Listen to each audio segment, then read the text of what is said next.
कर्म का फल जरूर मिलता है। कहानी। एक दिन की बात है, जब संत महात्मा का सत्संग चल रहा था। हजारों लाखों श्रद्धालु उस सत्संग में बैठे हुए थे। संत महात्मा ने अपने प्रवचन को पूरा करने के बाद कहा, इस पूरे प्रवचन के विषय में अभी भी किसी के मन में कोई शंका हो तो बताएं। हजारों लाखों श्रद्धालु के बीच में एक अपाहिज पुत्र के पिता ने संत महात्मा से एक सवाल किया, हे महात्मा, हम सब निस्वार्थ भाव से ज़रूरतमंद लोगों की सेवा करते हैं और हमारा पूरा परिवार अहिंसा के मार्ग पर चलता है। कभी भी किसी के बारे में बुरा नहीं सोचते हैं, ना ही किसी का बुरा करते हैं। फिर भी ऐसा क्या गुनाह हुआ जो हमारा बच्चा अपाहिज पैदा हुआ?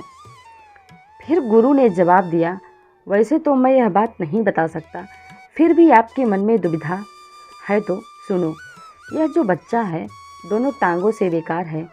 पिछले जन्म में एक किसान का बेटा था। रोज़ खेत में अपने पिता को दोपहर में भोजन का टिफ़िन खेत में देने जाया करता था। एक दिन उसकी माँ ने उसे दोपहर में खाना लगा कर दिया और कहा कि बेटा खाना खाकर पिताजी को टिफ़िन देकर आ जाना। इसकी माँ ने खाना परोसकर थाली में रखा कि इतने में उसके किसी दोस्त ने आवाज़ लगाई तो यह खाना वहीं छोड़कर अपने दोस्त से बात करने बाहर चला गया। इतने में ही एक कुत्ता घर में घुसकर आया और उसने थाली में मुंह डाला और रोटी खाने लगा। लड़का जैसे ही घर में वापस आया और कुत्ते को थाली में मुंह डालता हुआ देखकर पास में ही एक लोहे का बड़ा सा डंडा पड़ा हुआ था। उसने यह भी नहीं सोचा कि खाना तो जूठा हो चुका है। बिना सोचे समझे उस कुत्ते की दोनों टांगों पर इतनी ज़ोर से लोहे का डंडा मारा कि वह कुत्ता अपनी ज़िंदगी में जब तक जिंदा रहा दोनों पैरों से बेकार होकर घसीटते घसीटते ज़िंदगी जिया और तड़प तड़प कर मर गया। यह उसी कुत्ते की बद्दुआ का फल है जो इस जन्म में यह दोनों टांगों से अपाहिज पैदा हुआ है।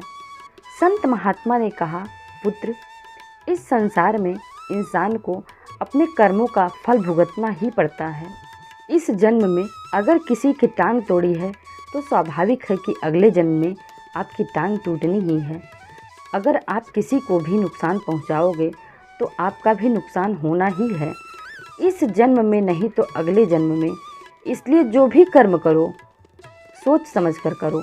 आप अपने कर्म फल से नहीं बच सकते।